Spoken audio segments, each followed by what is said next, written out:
नमः संस्कृताय। मैं दीपक तिवारी एक्सीलेंट संस्कृत क्लासेस में आप सबका स्वागत करता हूं। भारतस्य प्रतिष्ठे द्वे संस्कृतम संस्कृतिस्तथा। भारत की प्रतिष्ठा, भारत का स्वाभिमान संस्कृत और संस्कृति में निहित है। एक्सीलेंट संस्कृत क्लासेस के आने वाले सभी वीडियो को देखने के लिए चैनल को सब्सक्राइब करें, इस वीडियो को लाइक करें और शेयर करें, जिससे इस वीडियो का लाभ अधिक से अधिक छात्रों को मिल सके। साथ ही कमेंट भी करें। धन्यवाद।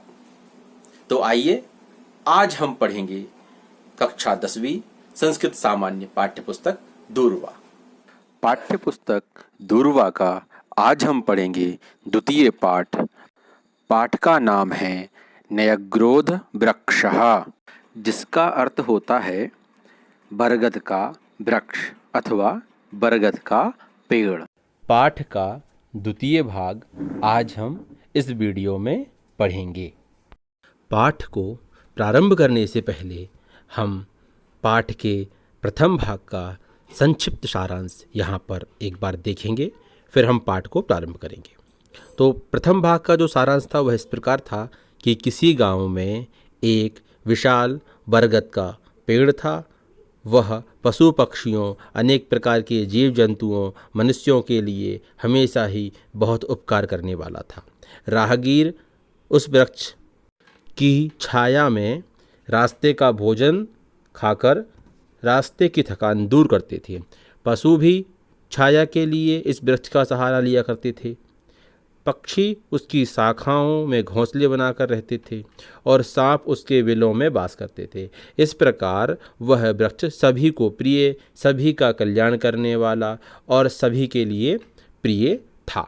उस बरगद के वृक्ष की शाखा में एक कौआ बहुत समय से रह रहा था। किसी दिन वह कौआ कुछ याद करता हुआ इधर उधर देखकर इस प्रकार जोर से चिल्लाया कि हे भाइयों, मेरी बात सुनो। मैं इस वृक्ष पर बहुत समय से रह रहा हूँ, इसलिए इसके ऊपर मेरा अधिकार है। यह वृक्ष मेरा है। कौवे की आवाज़ क्रमशः अंतरिक्ष में गूंजने लगी। अर्थात वह इतना तेज चिल्ला रहा था जोर जोर से कि उसकी आवाज़ चारों तरफ फैल रही थी। तो यह प्रथम भाग का सारांश था। अब आइए हम पढ़ेंगे द्वितीय भाग, पाठ बट वृक्ष का द्वितीय भाग। तो चलिए शुरू करते हैं। काकस्य रटनं श्रुत्वा वृक्षस्य समीपे चरन्तः वृक्षाग्रे डयमानाः वृक्षस्य कोटरेषु निवसन्तः च सर्वे प्राणिनः पशवः पक्षिणः सर्पाश्च समायातः। काकस्य या षष्ठी विभक्ति है, अर्थात काक का रटनम, रटन सुनकर, उसका बार बार बोलना सुनकर, श्रुत्वा सुनकर, वृक्षस्य वृक्ष के, समीपम समीप में, चरन्ताः चरते हुए, वृक्षाग्रे डयमानाः अर्थात वृक्ष के अग्रभाग में उड़ते हुए, वृक्षस्य कोटरेषु वृक्ष के कोटरों में, निवसन्ताः निवास करते हुए, चा सर्वे प्राणिनः पशवः पक्षिणः सर्पाश्च समायातः सभी लोग वहाँ पर आ गए। इसका संपूर्ण अर्थ है, कौवे के चिल्लाने को सुनकर वृक्ष के पास घूमते हुए, वृक्ष के आगे उड़ते हुए और वृक्ष के कोटरों खोखलों में रहने वाले सभी प्राणी, पशु पक्षी और सांप वहाँ आ गए। तेषां मध्ये प्रथमं सर्पः फटाटोपं कुर्वन् न्यगदत् पितृपितामहानां कालादपि अहम् अत्रैव निवसामि, अतोऽयं वृक्षः मदीय एव इति। उनके बीच में से सबसे पहले सांप फण को उठाकर क्रोध प्रकट करते हुए अर्थात फुसकारते हुए बोला, पिता दादा के समय से मैं यहाँ पर रह रहा हूँ, इसीलिए यह वृक्ष मेरा है।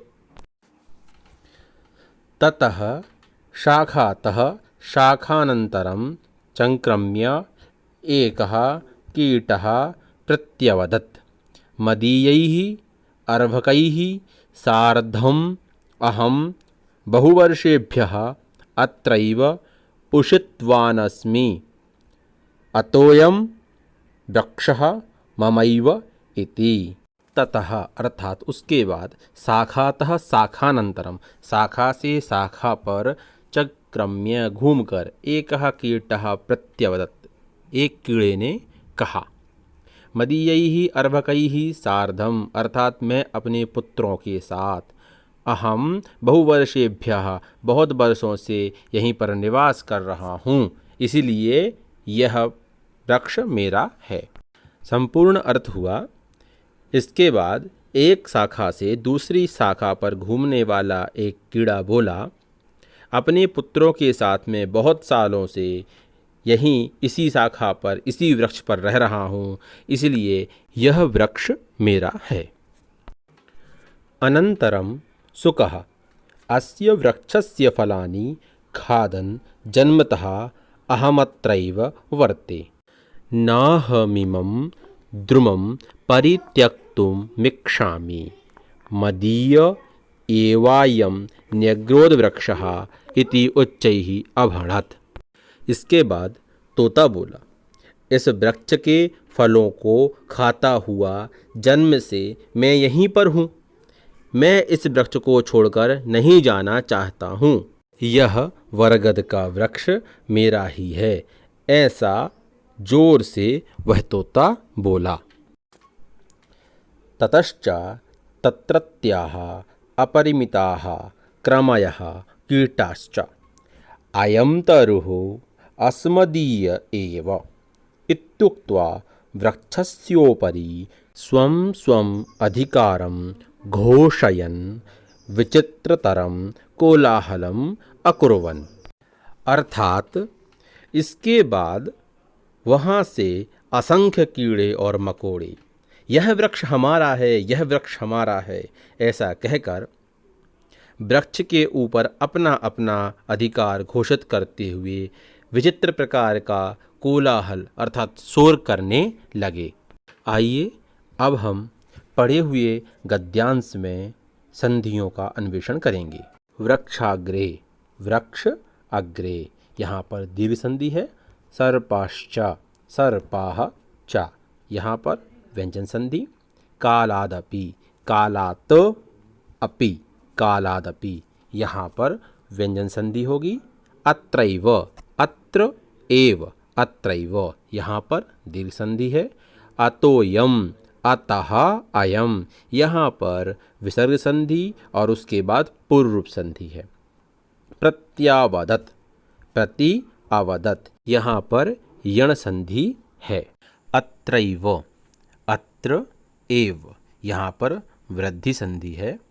अब देखिए अतोयम, यहाँ पर भी अतः अयम, तो यहाँ पर विसर्ग संधि, उसके उपरांत पूर्व रूप संधि। ममैव, मम एव, यहाँ पर भी वृद्धि संधि है। इसके बाद आते हैं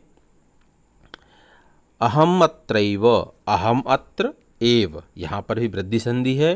अहम अत्रैव।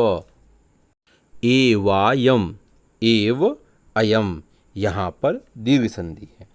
ततश्च, ततः च, यहाँ पर विसर्ग संधि है। कीटाश्च, कीटः च, यहाँ पर भी विसर्ग संधि है। इत्युक्त्वा, इति उक्त्वा, यहाँ पर यण संधि है। वृक्षस्योपरि, वृक्षस्य उपरि, यहाँ पर गुण संधि है।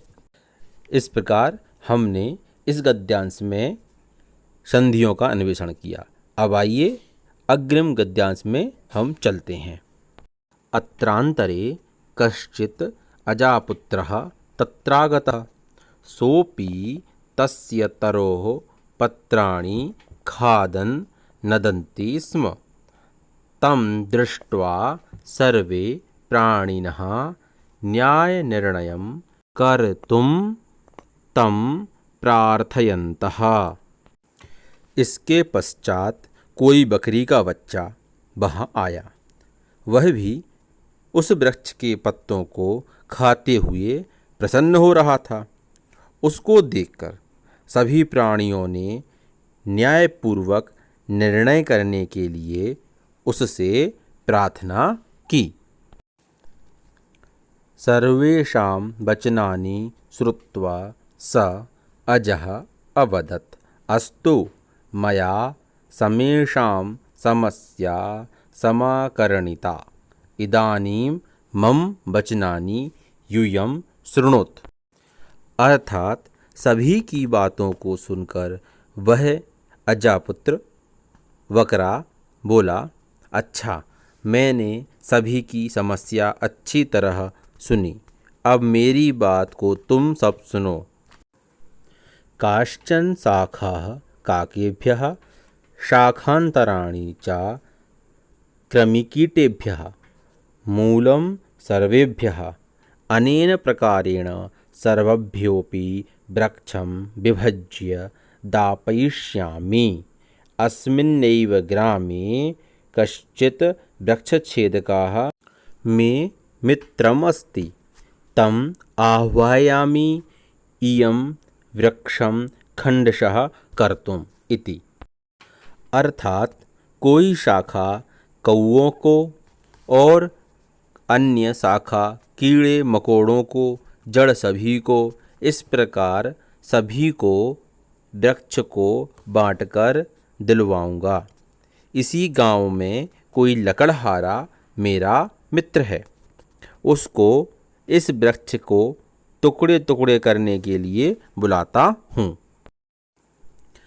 अजस्य निर्णयः सर्वैः स्वीकृतः, अतः सर्वेपि वृक्षच्छेदकस्य समीपं गत्वा न्यग्रोधवृक्षं छित्त्वा तस्य भागानां वितरणार्थं प्रार्थयन्तः।